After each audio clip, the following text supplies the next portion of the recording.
We're talking to the former Independent MP Martin Bell, who's been approached for advice by people who are prepared to stand against sitting MPs at the next general election. We're also talking to Alec McFadden, who is planning to stand as an independent in Salford unless Hazel Blears stands down by Halloween as the Labour candidate. Is that right, Alec?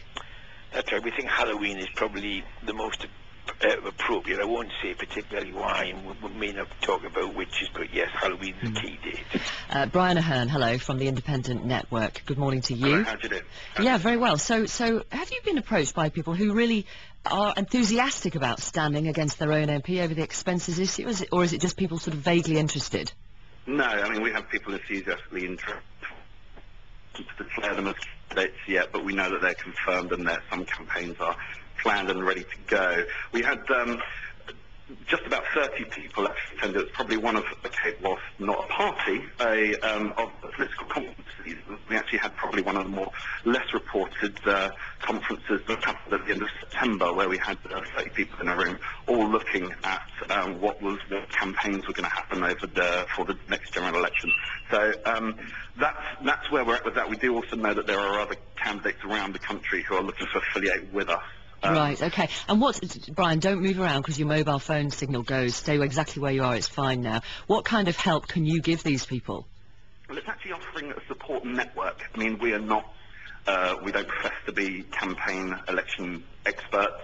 We obviously have to try and make do with the information we can get from the Electoral Commission, but actually there's a lot of expertise that people have done themselves whilst running their own campaigns. We are obviously in touch with people like Martin, you know, who's somebody who's been through the mill and has been there and done that, as with Richard Taylor, who was involved with the campaign at the previous election. So, but it's actually more about people supporting each other. We're not a party. We don't have a party structure. We don't have the party finances or even the brand awareness as yet. So do you have volunteers, or where do you get the money from? Any money from to pay people like you? Yeah, well, I'm not paid. Right. I'm just a bloke doing it with, you know, we basically do it pro bono out of my own little company, but basically we have received our first £100 donation recently. And who was that from? Anyone we know? And nobody I would declare. However, there are, you know, ultimately finances is one thing, but ultimately this is going to be one on the ground. We need the local candidates, the candidates in the constituency standing, you know, to help the national campaign for independence. And there is a national campaign. The last election, 166 independent candidates stood. We had the largest turnout for independence ever. The idea, and there's a lot of focus on expenses and the expenses issue, but that's not just the reason for people to stand and vote for independence. There's many others, and, you know, the party politics does not represent the electorate. Well, on that point on party politics, I put this to you, Brian, and also to you, Martin Bell, an email from Belinda. I think we should be careful of having a House of Parliament, a House of Commons full of independent MPs just to make a point. They may not have the experience, and most independents find it very hard to get themselves heard. This means sometimes they're ineffective as constituency MPs, even if they have a good following in their constituencies. How do you respond to that, Martin Bell?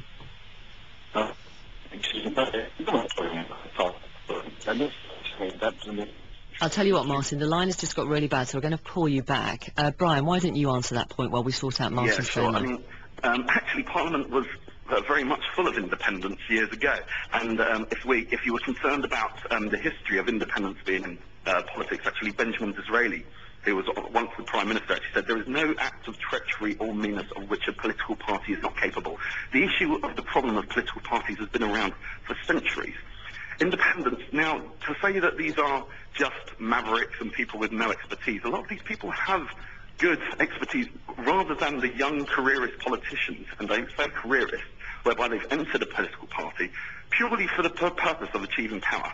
These are people, as Martin says, are public-spirited, you know, civil servants in the way that they wish to act for the public.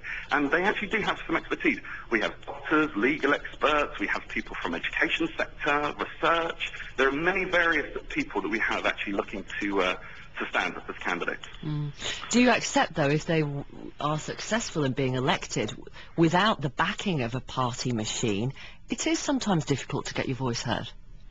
Well, no, I don't agree. I mean, obviously, there are minority parties already represented in the Commons. Although I would say that there are already 2 independents in the Commons. Actually, you'll find many of the other minority parties in the country definitely aren't involved. So there is already a voice. And they can, I mean, obviously, Dr. Richard Taylor, as a doctor, is very well heard on the Health Select Committee and on health issues. Martin Bell, I think you're back with us. When you got to the House of Commons in 1997, who made you aware of the kind of expenses you could claim? I had a very nice lady from the fees office presented me with a thick folder with a House of Commons symbol on the front, saying very clearly what I could claim and what I couldn't. It was completely unambiguous. Nobody took me aside and said, here's a neat way to maximize your allowances. But I think a lot of this has happened since 2002 and the dismissal of the Parliamentary Commissioner for Standards, Elizabeth Filkin, which I think gave the green light to a lot of MPs to go and fill their boots, which is what some of them did. Now, just remind our listeners what happened to Elizabeth Filkin. Some say it's because she was doing her job rather too well, and that's why she ended up losing that job. That is exactly what I say. She was the second Parliamentary Commissioner for Standards. It was a job introduced after the scandals of the early to mid-90s for Parliament to clean up its act. She was semi-independent. Complaints would be made against MPs on expenses, allowances and other things. She would investigate them and report them to the Committee on Standards and Privileges. She did do her job very well. She was very thorough. She made a lot of MPs uncomfortable, and she was the victim of an assisted departure, let's call it, in February 2002. And so after that, you believe things got worse? I think so. I mean, even having been there for 4 years, I'm just amazed. You see, I mean, nobody told me I could charge grocery bills of £400 a month to your expense, thank you very much. I worked out that if I had taken every allowance to the limit, I could have made an extra £62,000 tax-free in those 4 years. It's just amazing. Ken. Hello, Ken. How are you? Hi, good morning, Victoria. Your point is what? Well, I've got an independent MP. His name is Di Davis from everywhere in Bryan Gwent. And he's absolutely valueless, really. He's valueless? Well, yeah. Is that because he's an independent, or is it to do with him as a... He's an independent, absolutely, yeah. Right. Why do you say that? He's got no authority, he's got no opinion, he can do absolutely nothing for this constituency, which is in desperate need of jobs at the moment. Well, why do you believe he can't do anything? Because he never does. Right. He's been an MP for one term and half another because he came in on a by-election. And it's directly linked to him being an independent MP in your view? Yeah, absolutely, yeah. Right, okay. He's got some local support. Yeah. Brian Ahern from the Independent Network, what would you say to Ken? Well, I mean, I'm not going to comment on Di Davis' track record, mostly because I don't know it, but also I don't represent him or anything like that. No. I would say, I think it's... but it's about being an independent that Ken believes is valueless.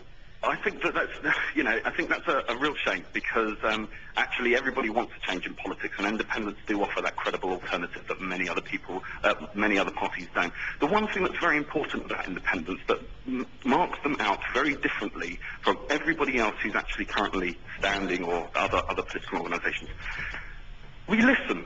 Because, everybody else is telling you what to think. The electorate is well educated now.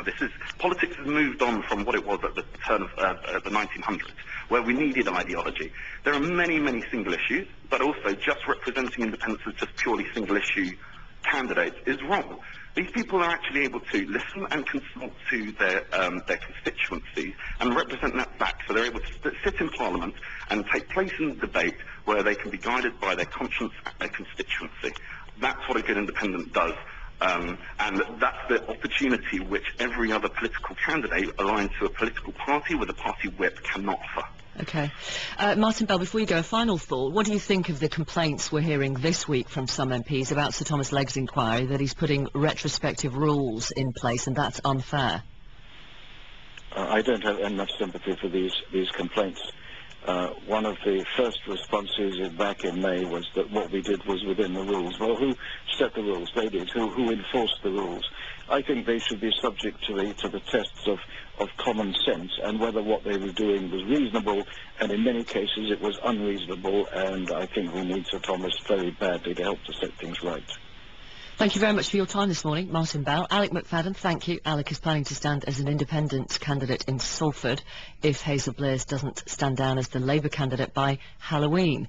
And Brian Ahern is from the Independent Network. Thanks for your time too.